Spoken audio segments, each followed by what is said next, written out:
अस्सलाम वालेकुम dear students, मेरा नाम सैफ-उल-इस्लाम खट्टक है और मैं आपको करंट अफेयर्स का क्रैश कोर्स पढ़ाऊंगा नियर पीयर के साथ। शुरू करते हैं कि ये इंट्रोडक्टरी लेक्चर किस बारे में होगा। So I will start with an overview of the lecture and then will talk about the content of it.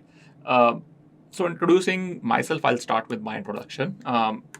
Then I'll move towards an overview of the subject. I'll talk about the examiner report कि examiner क्या expect करता है आपसे इस particular subject में.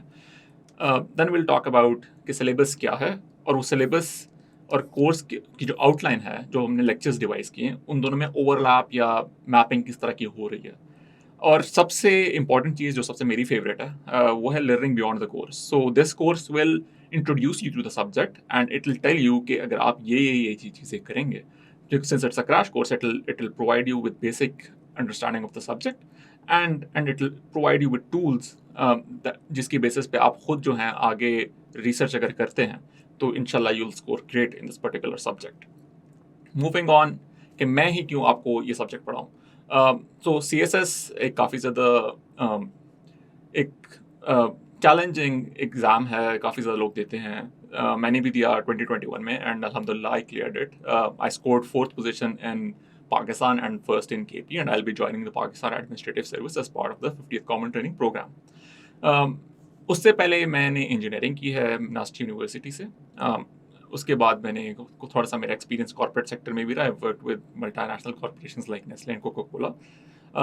काफ़ी ज़्यादा diverse experience है मेरा। सो डॉट्स कनेक्ट करने का मौका अगर बाद में कभी मिला तो इंशाल्लाह करेंगे, but I'll give you an overview of who I am and what puts me in a position to talk about these things.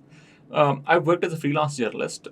I've been published by outlets of repute, both locally and internationally. I've been quoted by some of the top magazines in the world.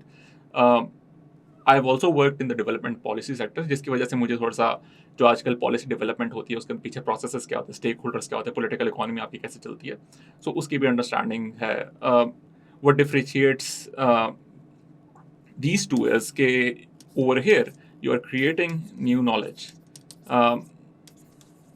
Over here you are providing recommendations to the government, and यहाँ पे you're doing both. So it's quite an interesting mix, and experiences that I've gained over time, I hope that would prove to be helpful for you and your attempt in the exam.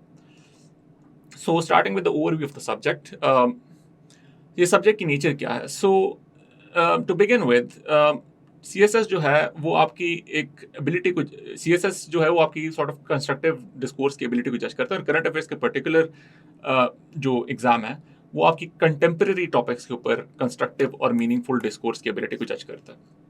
So any topic that comes in the current affairs exam, it would most likely be a contemporary topic, and they'll expect you to provide constructive and meaningful suggestions, recommendations, analysis. मतलब आप pre existing चीज़ों को भी analyse कर सकते हैं, लेकिन constructive और मीनिंगफुल होने चाहिए, ऐसे नहीं होनी चाहिए कि आप जेनेरिक रखें. रिक्वायर्ड नॉलेज क्या है? FPSC कहता है कि आपको जनरल नॉलेज चाहिए हिस्ट्री, पॉलिटिक्स, इंटरनेशनल रिलेशंस की, करंट अफेयर्स का टॉपिक जो आपको एनेबल करें करंट अफेयर्स के टॉपिक को अंडरस्टैंड करने में. मेरा पर्टिकुलर ओपिनियन ये है कि ये तो चाहिए ही चाहिए आपको. जिस तरह के एग्जाम्स आ रहे हैं आपको थोड़ी बहुत अंडरस्टैंडिंग ज़रूरी है कि आपको पता हो कि इकोनॉमिक्स कैसे चलती है, सोसाइटी के अंदर कौन कौन से एलिमेंट्स होते हैं, लॉ के अंदर फॉर एग्जांपल 18th अमेंडमेंट के ऊपर आ जाता है क्वेश्चन आपको, तो लॉ या एक्ट्स फॉर एग्जांपल अगर कोई आ जाते हैं लेटेस्ट, पैका की बात होती है, पाकिस्तान इलेक्ट्रॉनिक क्राइम एक्ट, तो इस तरह के अगर एक्ट्स हो रहे हैं, लॉज निकल रहे हैं, तो उनकी क्या इम्प्लीकेशंस, उनके क्या प्रोसेसेस होते हैं. ज्योग्राफी की आई फील करंट अफेयर्स में अगर आप जियोपॉलिटिक्स वगैरह पढ़ें तो आपको ज्योग्राफी की अंडरस्टैंडिंग हो कि हाउ ज्योग्राफी इन्फ्लुएंसेस जियोपॉलिटिक्स, इसके ऊपर काफ़ी ज़्यादा रिसर्च हुई भी है, तो वो भी बहुत ज़्यादा इंपॉर्टेंट है. This is very important. Required skills and abilities, आपको कुछ स्किल्स हैं जो अगर आपके पास हैं तो आप ये करंट अफेयर्स और CSS in itself flying colour से पास कर सकते हैं. एक जो है वो है research and analysis. You should be able to analyze it, first collect data, first sift through research papers, sift through information, and then analyze it के उनके दरमियान में कौन कौन से linkages exist करते हैं. Critical and creative thinking. Critical thinking means कि you understand the nature of a particular problem, it's pros and cons. ऐसे नहीं है कि आप ब्लाइंडली एक ही एंगल पे देख रहे हैं, but you need to deconstruct it and understand कि अच्छा ये एलिमेंट्स इस चीज़ में एग्जिस्ट करते हैं। And creative thinking is thinking out of the box, coming up with solutions that an ordinary person cannot think of, and perhaps sometimes radical, something or unorthodox, लेकिन solutions that are again meaningful and constructive। Writing expression बहुत ज़्यादा ज़रूरी है, opinion formation बहुत ज़्यादा ज़रूरी है। Writing expression तो एग्जामिनर रिपोर्ट में भी इन्होंने हाईलाइट किया हुआ है। ओपिनियन फॉर्मेशन आजकल के एग्जाम्स जो हैं वो आपका ओपिनियन मांगते हैं ऑन इशूज़। ये जो अब ये इंफॉर्मेशन या ये पूरी जो एक सब्जेक्ट है उसका जो सिलेबस है वो आप कहाँ से तैयार करेंगे? So these are sources recommended by FPSC। So first is newspapers, आप डॉन पढ़ें, ट्रिब्यून पढ़ सकते हैं। लेकिन FPSC ये भी कहता है कि आप डोमेस्टिक ना पढ़ें, बल्कि आप सिर्फ इंटरनेशनल भी आप या फॉरेन आउटलेट्स भी आप पढ़ें, ताकि आपके पास and this is like the exact way they expresses कि आपके पास डाइवर्सिटी ऑफ ओपिनियन आए या आप डिफरेंट ओपिनियंस अंडरस्टैंड कर सकें। मैगजीन्स आप पढ़ सकते हैं, फॉरेन पॉलिसी पढ़ सकते हैं, फॉरेन अफेयर्स पढ़ सकते हैं, इकोनॉमिस्ट पढ़ सकते हैं, और भी बहुत ज़्यादा magazines available. And research articles आपके बहुत ज़्यादा थिंक टैंक्स पाकिस्तान में काम करते हैं, फॉरेन भी बहुत काम है। पाकिस्तान में इप्री है, ISSI है, बिल्डाट है, और भी बहुत सारे तबादला है, और भी बहुत सारे थिंक टैंक्स काम करते हैं। इंटरनेशनली अगर आप देखें तो CFR है, वेलफील्ड सेंटर है, चैथम हाउस है, काफ़ी ज़्यादा इस तरह के थिंक टैंक्स एग्जिस्ट करते हैं जो कि रिपोर्ट्स पब्लिश करते हैं on current affairs that are very crisp and that are very valuable. आपको बहुत ज़्यादा इंटरेस्टिंग इंसाइट्स उनसे मिलती हैं। सो एग्जामिनर क्या कहता है कि आपका एग्जाम किस तरह का होना चाहिए, आपके आंसर्स किस तरह के होने चाहिए for you to pass the exam. So and this is from the FPSC examiner reports of the past few years. हर साल एग्जामिनर एग्जाम के बाद रिपोर्ट अपनी निकालता है और उस रिपोर्ट में जो है अपनी रिकमेंडेशंस देता है कि हम क्या एक्सपेक्ट कर रहे थे और पेपर में क्या था, स्टूडेंट्स क्या लिख रहे थे। So first is specificity instead of generalization. तो आपने जेनेरिक बातें नहीं करनी, टू द पॉइंट पे आगे आते हैं, लेकिन आपने स्पेसिफिक बातें करनी है।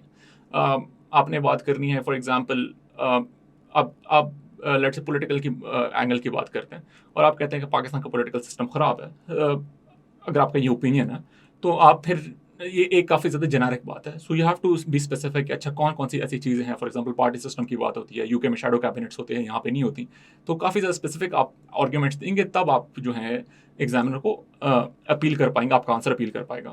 फिर एप्लीकेशन ऑफ नॉलेज, ऐसे नहीं कि आपने चीज़ें पढ़ ली हैं और वो एग्ज़ाम में आप अप्लाई नहीं कर पाए, या फॉर एग्जांपल आपके पास इंफॉर्मेशन अगर आ जाती है विच एक्ट्स एज डॉट्स, आप जो हो उस इंफॉर्मेशन को जो है आप उन डॉट्स को कनेक्ट ना कर पाओ।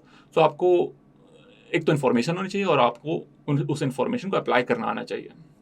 फिर ओपिनियन फॉर्मेशन के आपके ओपिनियंस जो हैं वो वाइज होनी चाहिए, सैगासिटी होनी चाहिए, sort of well thought out opinions होने चाहिए। ऐसे ही नहीं कि बगैर आपने आर्ग्यूमेंट्स के आप सब्सटैंशिएट नहीं कर सकते उन ओपिनियंस को। सो ये एक अप्रोच है। Focused and to the point answers, for example आजकल आंसर्स आते हैं पेपर में, so they are like usually a statement and then a question and then a question. इस तरह का एक फॉर्मेट होता है, या कभी कभार 3-4 क्वेश्चंस आपसे एक क्वेश्चन के अंदर पूछ लेते हैं। सो आपने उन्हीं क्वेश्चंस को एड्रेस करना है, उन्हीं क्वेश्चंस के बाहर आपने नहीं जाना। Just stick to what's been asked. For example if they have given you a statement के लेट्स से इस साल 2022 के एग्जाम में लेट्स से पॉलिटिकल सिस्टम के बारे में आपसे पूछा था, तो लिखा था कि पॉलिटिकल सिस्टम जो है प्रेसिडेंशियल और पार्लियामेंट्री के दरमियान बहुत ज़्यादा डिबेट चल रही है, और स्टेटमेंट ये सॉर्ट ऑफ एक स्टेटमेंट होगी। फिर पूछते हैं आपसे कि, और which is a call to action भी आप उसको कह सकते हैं, कि आप जो हैं वो अपना पॉलिटिकल सिस्टम ड्राफ्ट करें। ये एक सॉर्ट ऑफ क्वेश्चन हो गया, and then ask you why और दिस वर्क, और उसके बाद और एक और क्वेश्चन हो गया, और उसके बाद आपसे पूछते हैं कि what conditions are necessary for it to be successful. तो कंडीशंस एक और क्वेश्चन है। सो इस क्वेश्चन में आप जो हैं बात करेंगे, थोड़ा सा स्टेटमेंट को आप टच करेंगे कि अच्छा प्रेसिडेंसी पार्लियामेंट्री की क्या क्या बात हो रही है। फिर आप ड्राफ्ट करेंगे, उसके की फीचर्स बताएंगे, आपका जो अपना ओपिनियन बेस्ड वो है पॉलिटिकल सिस्टम जो आप रिकमेंड करें। फिर क्यों ये आपके रिकमेंड, इसमें फिर आप कुछ पॉइंट्स प्रोवाइड करेंगे, फिर उसके बाद आप इसमें कुछ पॉइंट्स करेंगे। Nothing other than this. So this is a way to approach a question कि जो आपका फोकस भी और टू द पॉइंट आंसर भी हो। हैंड राइटिंग आपकी नीट करेक्ट, ग्रामर आपके ठीक होने चाहिए, जैसे मैंने पहले एक एबिलिटी का कहा कि राइटिंग आपकी ज़रूरी है, और सजेशंस जो आपके वो कंस्ट्रक्टिव होने चाहिए। ऐसे नहीं कि आप जो है बहुत ज़्यादा पेसिमिस्टिक अप्रोच रखना है, अपने पॉजिटिव अप्रोच रखनी है। सो एनालाइजिंग द सिलेबस के आपके 3 पार्ट्स हैं। One is domestic affairs, one is external affairs. तो डोमेस्टिक में आपके पॉलिटिकल, इकोनॉमिक, सोशल आ जाते हैं और ऑब्वियसली आगे डिवाइड होते जाते हैं इनटू डिफरेंट इशूज़। और एक्सटर्नल में आपके relations with other countries, relations with Muslim world, US and regional organisation.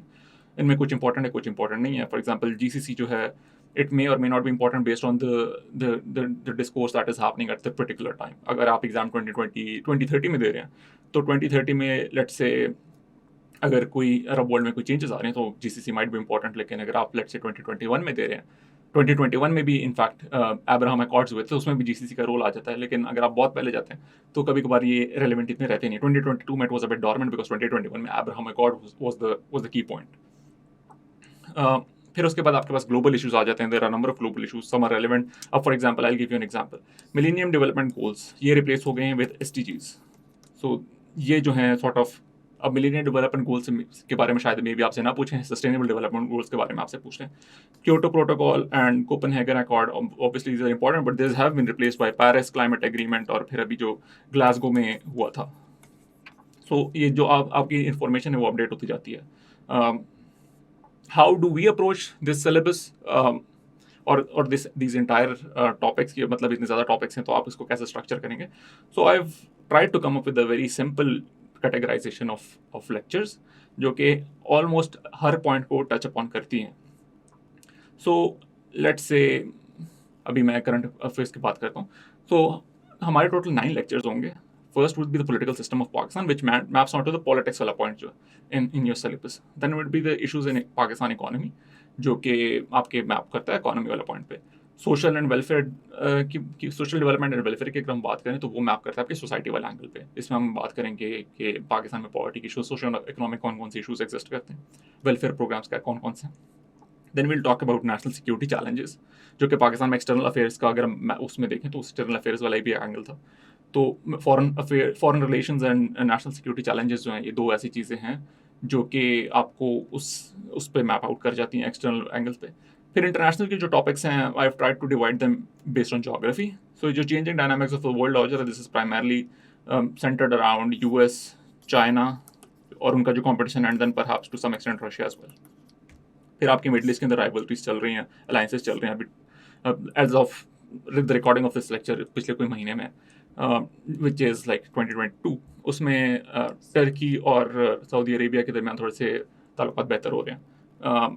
आपकी ईरान और सऊदीया के दरमियान एक काफ़ी पुरानी राइवलरी भी चल रही है। सो इस हम मिडल ईस्ट क्या डायनामिक्स एग्जिस्ट करेंगे। फिर पैलेस्टाइन और अब्राहम रिकॉर्ड्स वाले भी एक एंगल है, उसके पीछे कौन कौन सी रीजंस हैं।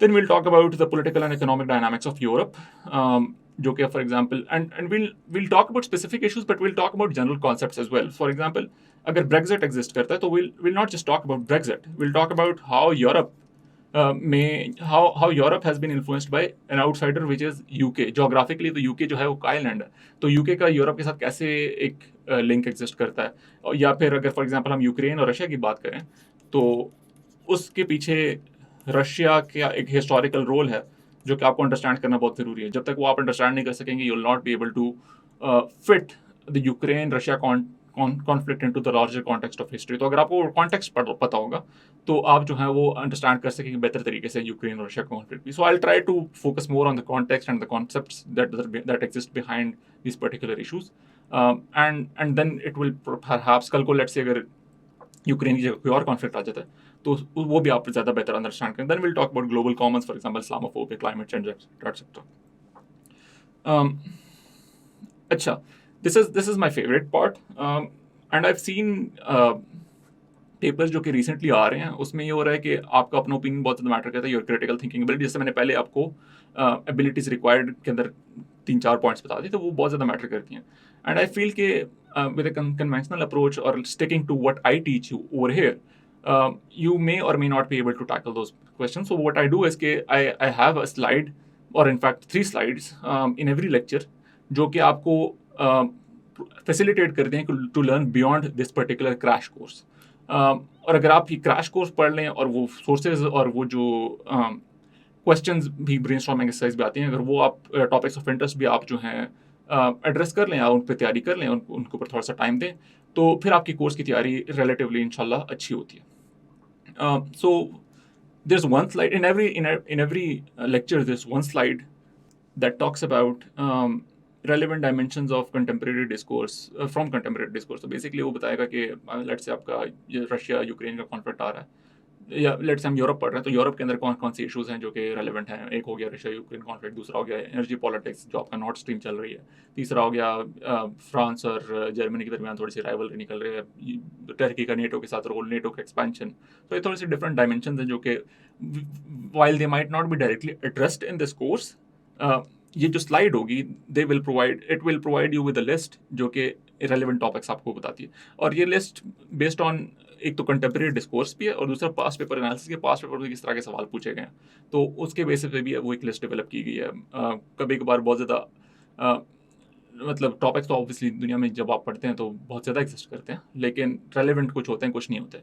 सो कोशिश ये है कि रेलेवेंसी हो, और relevancy not just to Pakistan and contemporary discourse but also to the paper itself, कि ऐसे ना हो कि आप ऐसी चीज़ पढ़ रहे हो जो पेपर में आपको हेल्प आउट एग्जैक्टली ना कर रही हो. फर्दर सोर्सेज बेसिकली कुछ न्यूज़ सोर्सेज हैं, कुछ यूट्यूब सोर्सेज हैं, कुछ पॉडकास्ट हैं जो कि आपको रेलेवेंट इन्फॉर्मेशन प्रोवाइड करेंगी on particular topic. For example मैं अगर एग्जांपल आपको दूं तो इकोनॉमी का लेट्स से अगर लेक्चर है तो उसमें एक पॉडकास्ट है पाकिस्तानमी which is really helpful in understanding Pakistan political economy. तो वो एक सॉर्ट ऑफ सोर्स के तौर पे लिखी गया. अगर आप पॉलिटिकल और भी बहुत ज़्यादा सोर्सेज हैं, तो अगर आप वो सोर्सेज, या डॉन का फाइनेंशियल वीकली है आता है, तो दैट्स ऑल्सो वेरी हेल्पफुल. तो अगर आप ये सोर्सेज कंसल्ट करेंगे तो इंशाल्लाह आपको काफ़ी ज़्यादा हेल्प आउट होगा. ये सोर्सेज डिज़ाइन किस तरह से किए हैं, सो कुछ पॉइंट्स हैं मतलब मैंने रैंडमली सोर्सेज कलेक्ट नहीं की. There are certain reasons for me to add two sources in the exam, not the exam, the lecture. So ये सोर्सेज जो हैं फर्स्ट आपको relevant and pertinent information provide करती हैं. सेकेंड कोशिश करती हैं कि आपके एनालिटिकल एबिलिटीज़ डेवलप हों. जैसे आपके सोर्सेज होती हैं वैसे आपके सॉर्ट ऑफ माइंडसेट चलता है. सो आई हैव ट्राइड कि एक कॉम्बिनेशन हो ऐसी सोर्सेज का जो कि एक कुछ सोर्सेज एनालिटिकल एबिलिटीज़ आपकी फोकस के ऊपर हाईलाइट या रिफाइन करने की कोशिश करती हूँ, और कुछ सोर्सेज हो आपको इन्फॉर्मेशन प्रोवाइड करती हूँ. सो एक मिक्सचर आपका ओवरऑल बन जाता है, and you at the end of it you have information, you have the analytical abilities, and you have the understanding of diverge opinion narratives. मतलब ऐसे फॉर एग्जांपल इंटरनेशनल अफेयर्स पढ़ रहे हैं तो ऐसे नहीं कि आप यूएस बेस्ड आउटलेट्स पढ़ रहे हैं तो आप सॉर्ट ऑफ पूरा यूएस बेस्ड नैरेटिव भी फॉलो करें. It's important for you to understand कि रशिया क्या कहता है, चाइना क्या कहता है. So it's a mixture of. तो for international affairs let's say आपके लिए इंपॉर्टेंट होगा कि आप यूएस के सोर्सेज भी कंसल्ट करें, चाइनीज सोर्सेज भी कंसल्ट करें, रशियन सोर्सेज भी कंसल्ट करें, ताकि आपके पास एक डाइवर्सिटी हो. और this maps on to the required skills जो कि मैंने पहले आपको लेक्चर्स में बताए थे. लेक्चर के कुछ स्लाइड्स पहले बताया था कि एग्जामिनर भी कहता है कि आपके पास डाइवर्सिटी ऑफ ओपिनियन होना चाहिए. सो ये थोड़ा उस पर मैप करती हैं. फिर राइटिंग स्किल, जो सोर्सेज मैं बताऊंगा they're very well written, they have very well written content, और जैसे आप कॉन्टेंट पढ़ते हैं वैसी आपकी राइटिंग स्किल डेवलप होती है. So there's that. फिर आखिरी चीज़ जो है brainstorming exercise. So these are hypothetical scenarios में कभी कभार हो भी सकता है कि इस तरह के एग्जैक्ट क्वेश्चन आपके पास पेपर में भी आ जाएं, जिस तरह से आजकल पेपर इवॉल्व कर रहा है. इट इज़ लाइकली, बट उसका पर्पज़ ये नहीं है कि मैं एक सॉर्ट ऑफ गेस्ट पेपर दे रहा हूँ. ये एक सॉर्ट ऑफ आपके लिए होमवर्क है कि मैं जिस तरह का हाइपोथेटिकल सिनारियो पूछता हूँ, अगर आप वो वाला हाइपोथेटिकल सिनारियो का क्वेश्चन आंसर कर सकते हैं, then you are in a good position to answer the questions that might be given in the exam. ये सॉर्ट ऑफ आपकी प्रोमोट करती हैं critical and creative thinking.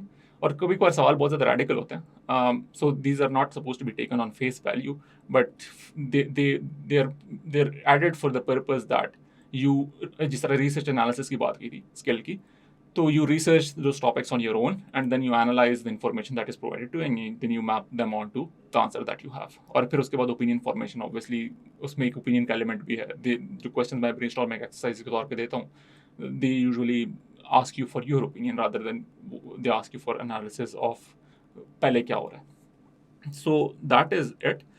So to review the lecture, we first talked about my introduction, then we talked about the overview of the subject, we talked about lessons from the examiner report, analysis of the syllabus, जिसमें हमने syllabus की तीन जो dimensions हैं, internal, local, external, domestic, internal, external और global issues की.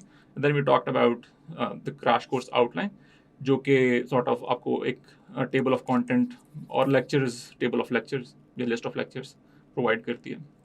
Then we talked about learning beyond course. This is again, I'll keep on reiterating that this is my favorite part. So that is it. I wish you the best of luck, and we hope to have a good time together learning about current affairs in this course.